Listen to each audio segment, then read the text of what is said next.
বৰষা পথাৰতে ভনীতি ৰহে দৈ হালে বায়া চলোৱে হালি ৰঙৰালৈ চাগিব গৈছিলায়ে ভনীতি ৰহে দৈ লাৱনী দেহতে মি চিকি হাঁহিতি লৈ তোমাৰে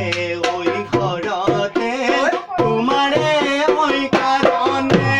তোমাৰে ঐ ঘৰতে